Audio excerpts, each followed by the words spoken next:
Olá, o vídeo já vai começar, mas antes, se inscreva aqui no canal, ative o sininho e compartilhe. Vamos abrir a palavra de Deus lá na carta de Paulo, primeira carta de Paulo aos Coríntios.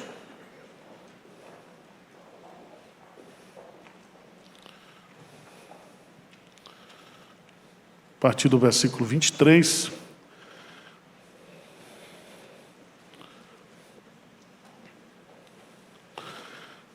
Primeiro Coríntios, capítulo 11, versículo 23. Porque eu recebi do Senhor o que também vos entreguei.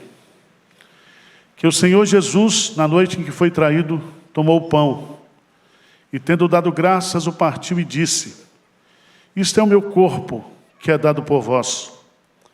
Fazei isto em memória de mim. Por semelhante modo, depois de haver ceado, tomou também o cálice, dizendo: este cálice é a nova aliança no meu sangue. Fazei isso todas as vezes que o beberdes em memória de mim. Porque todas as vezes que comerdes este pão e beberdes o cálice, anunciais a morte do Senhor até que Ele venha. Por isso, aquele que comer o pão ou beber o cálice do Senhor indignamente, será réu do corpo e do sangue do Senhor. Examine-se, pois, o homem a si mesmo, e assim coma do pão e beba do cálice. Pois quem come e bebe sem discernir o corpo, come e bebe juízo para si. Eis a razão, porque há entre vós muitos fracos e doentes, e não poucos que dormem. Porque se nos julgássemos a nós mesmos, não seríamos julgados. Mas quando julgados, somos disciplinados pelo Senhor, para não sermos condenados com o mundo. Assim, pois, irmãos meus, quando vos reunis para comer, esperai uns pelos outros. Se alguém tem fome, coma em casa, a fim de não vos reunirdes para juízo. Quanto às demais coisas, eu as ordenarei quando for ter convosco. Eu quero meditar com vocês, nesse dia de Santa Ceia, como participar corretamente da ceia do Senhor. Às vezes a gente estuda esse assunto apenas do ponto de vista doutrinário, quando estudamos os dois sacramentos, o batismo e a ceia do Senhor. Mas às vezes nós precisamos ter um entendimento, um discernimento espiritual, principalmente na prática da participação da ceia do Senhor. Às vezes, torna-se uma prática automática. E às vezes você faz isso automaticamente, sem refletir, sem pensar no que você está fazendo. E eu queria, à luz desse texto,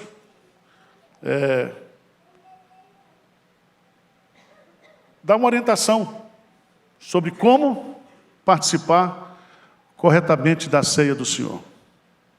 Amém? Em primeiro lugar, vamos entender a origem da ceia do Senhor. Veja no versículo 23 o que Paulo diz: porque eu recebi do Senhor o que também vos entreguei. Então, a origem da ceia do Senhor está no próprio Senhor Jesus Cristo.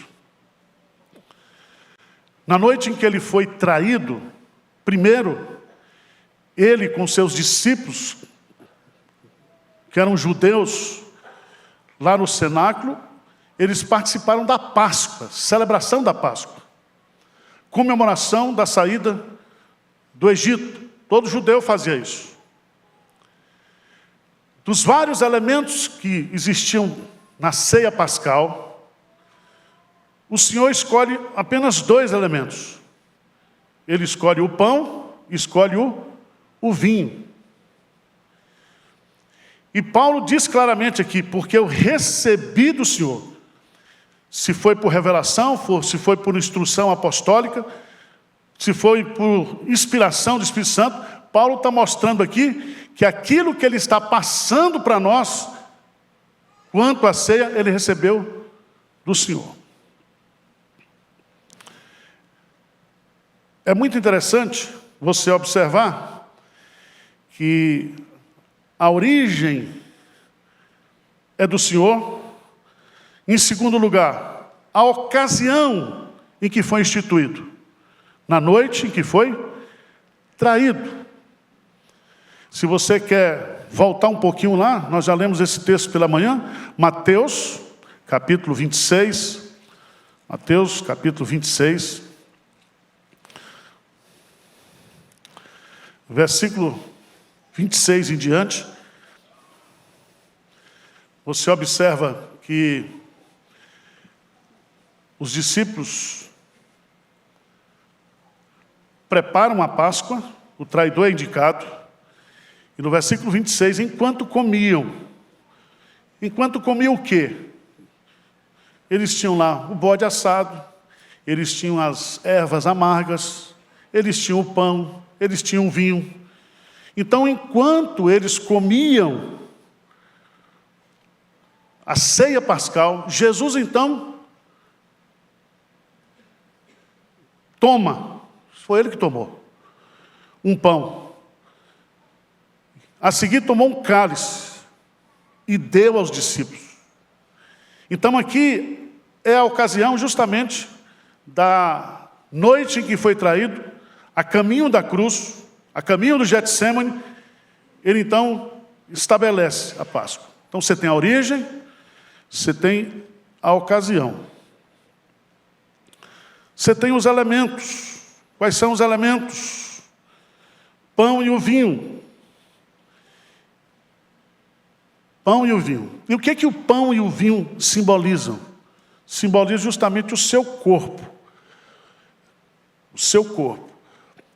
Na concepção judaica, no contexto de Levítico, a vida está no sangue. É tanto que quando você faz um exame de sangue, você pode descobrir muita coisa. E é tão interessante que o sangue é a sua vida que é derramada. O pão significa o seu corpo que é quebrado. Em outras palavras, o pão e o vinho apontam justamente para o sacrifício expiatório de Cristo. Aponta justamente, ou cumpre aquilo que o Cordeiro Pascal simbolizava. É que sem derramamento de sangue, sem substituição vida por vida, não há remissão de pecados. A Igreja Católica Apostólica Romana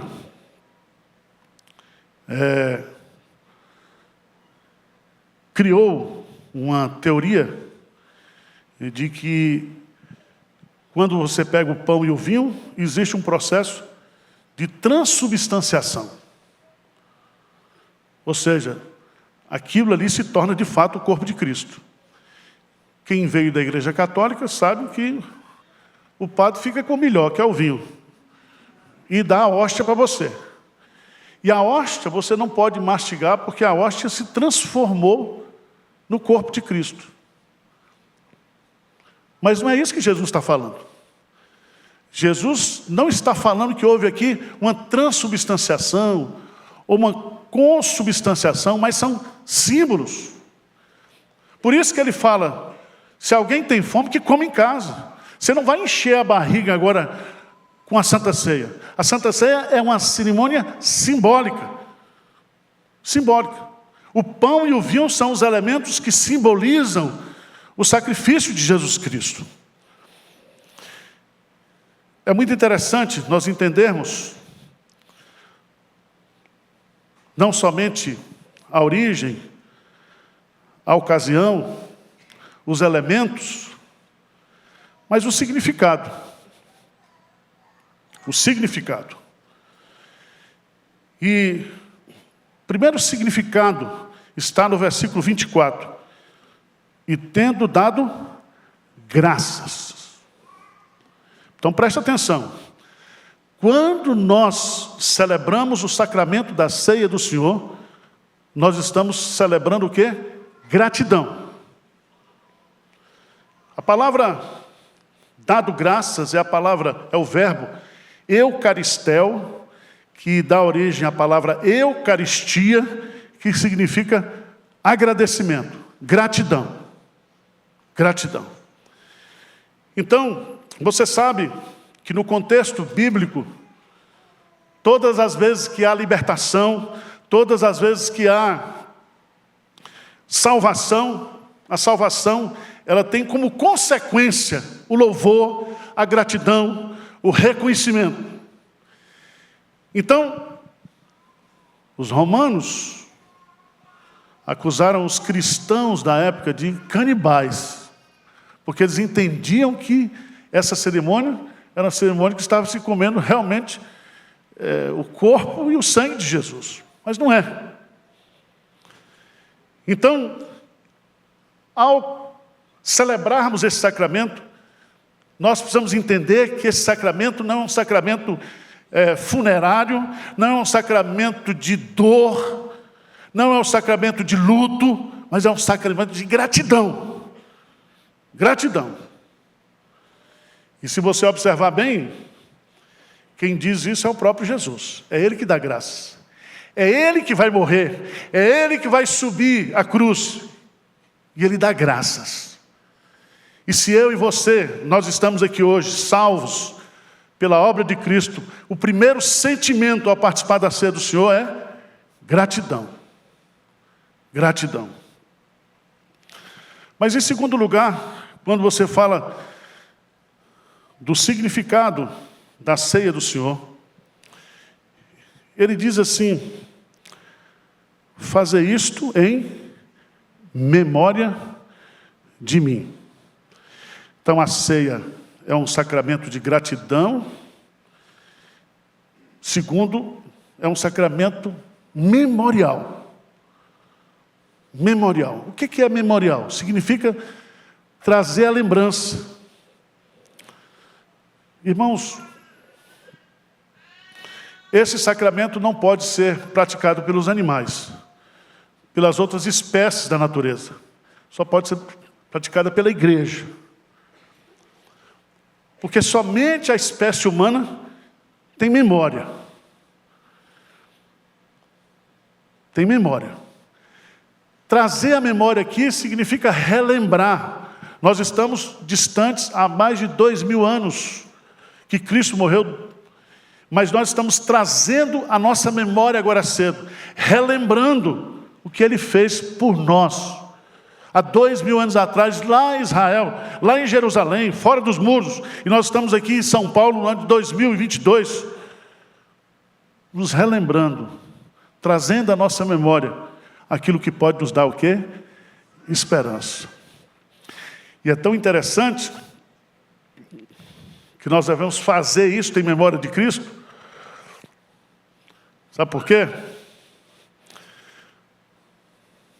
Porque Ele se deu por nós. Isso é o meu corpo que é dado por vós. Ou seja, eu trago à memória que o sacrifício de Jesus Cristo foi uma oferta substitutiva, expiatória. Ele morreu em meu lugar. Ele se deu por mim, por amor. E eu tenho que trazer isso à minha memória. Mas em terceiro lugar, por semelhante modo, depois de haver ceado, versículo 25, tomou também um cálice e disse: esse cálice é o cálice da nova aliança. Então veja bem, o significado da ceia: gratidão, memorial. E aqui, o significado da ceia é que ela faz parte da nova aliança. Essa nova aliança, ela é unilateral. Essa nova aliança está descrita, por favor, dá um pulinho lá, só para você entender. Hebreus, capítulo 8. Você vai encontrar o que acontece conosco a partir da nova aliança. A velha aliança, ela é a aliança do Antigo Testamento, aliança mosaica.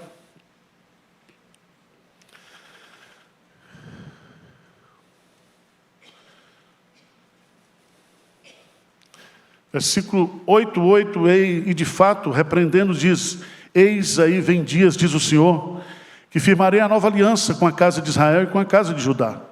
Não segundo a aliança que fiz com seus pais, no dia em que os tomei pela mão, para os conduzir até fora da terra do Egito. Pois eles não continuaram na minha aliança, e eu não atentei para eles, diz o Senhor. Vamos ler juntos, a partir do versículo 10? Porque esta é a aliança que firmarei com a casa de Israel, depois daqueles dias, diz o Senhor. Na sua mente imprimirei as minhas leis, também sobre o seu coração as escreverei. Eu serei o seu Deus, e eles serão o meu povo. E não ensinará jamais cada um ao seu próximo, nem cada um ao seu irmão, dizendo: conhece ao Senhor, porque todos me conhecerão, desde o menor deles até o maior. Pois para com as suas iniquidades usarei de misericórdia, e dos seus pecados jamais me lembrarei. Há 3 promessas básicas nessa nova aliança. Primeiro, que essa nova aliança, ela se fundamenta num conhecimento interior, num relacionamento pessoal interior com Deus. Não é algo externo, não é algo sacrificial, mas a nova aliança trouxe regeneração, conversão, para a minha vida e para a sua vida. Então, a nova aliança significa regeneração, conversão verdadeira. Quando ele diz que imprimirá na nossa mente, no nosso coração, e ele vai ser o nosso Deus exclusivo, isso é possível através da regeneração. E aí o selo do Espírito Santo, o Espírito Santo vem habitar dentro de nós. Essa é a primeira bênção da nova aliança. A segunda bênção, no versículo 11, é o conhecimento, é o aprendizado, é a caminhada de aprender com Deus, de conhecer Deus. E a terceira bênção, versículo 12, é justamente o perdão total e completo. Você já pensou nisso? Quando eu falo da nova aliança do meu sangue, Jesus está dizendo: Zé Francisco, todos os teus pecados estão perdoados. Os teus pecados do passado, do presente e do futuro. Você está salvo. Você foi comprado pela obra da nova aliança no meu sangue. Mas em quarto lugar, irmãos, eu queria destacar aqui que a ceia do Senhor, diferentemente do batismo, ela deve ser repetida. Veja a ideia. Fazer isso, versículo 25. Todas as vezes que eu beber, diz em memória? Todas as vezes. A igreja reformada, no passado, no início da reforma, se celebrava a ceia do Senhor todos os domingos, em todos os cultos. Nós aqui celebramos 2 vezes por mês, né? No primeiro domingo à noite, no terceiro domingo pela manhã. O batismo, ele não pode ser feito todas as vezes. O batismo é um só. Em nome do Pai, do Filho e do Espírito Santo. É um ato da sua conversão, ou um ato da consagração dos seus filhos para Deus. E a pergunta que vem à nossa mente é: por que todas as vezes? Por que não uma vez só?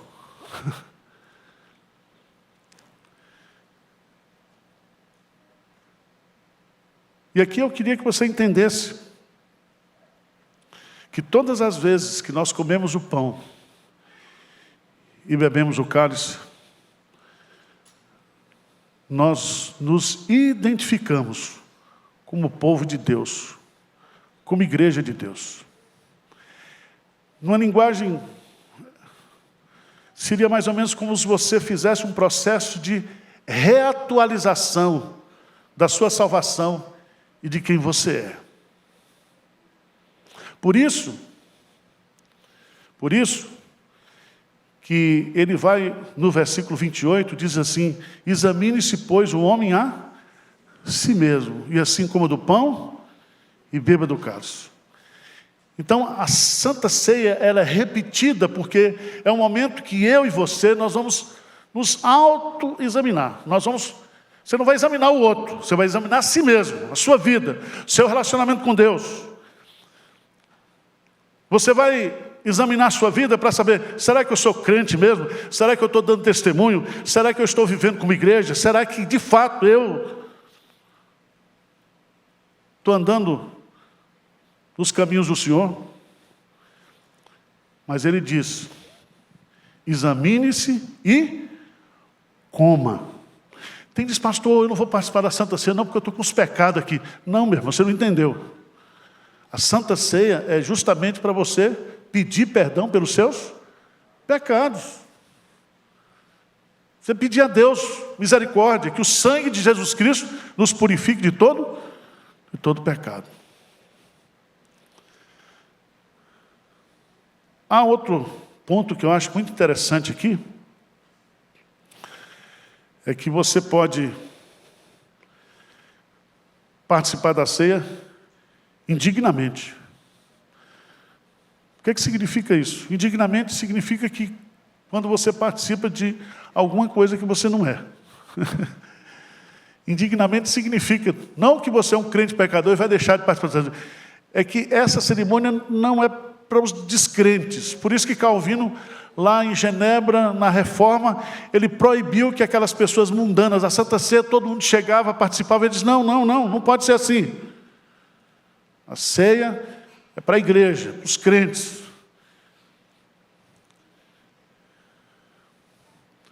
E é preciso, ao participar da ceia, que a gente tenha discernimento espiritual. Por isso que a gente não dá Santa Ceia para criança. Esse discernimento espiritual aqui é uma compreensão, né, de você entender que a ceia é gratidão, é memorial, é a nova aliança. Você tem que ter uma compreensão exata do que você está fazendo.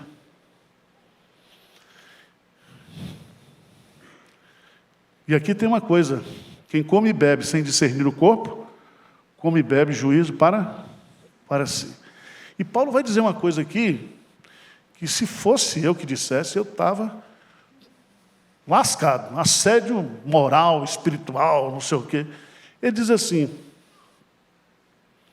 eis a razão, porque há entre vós muitos fracos e não poucos os que dormem.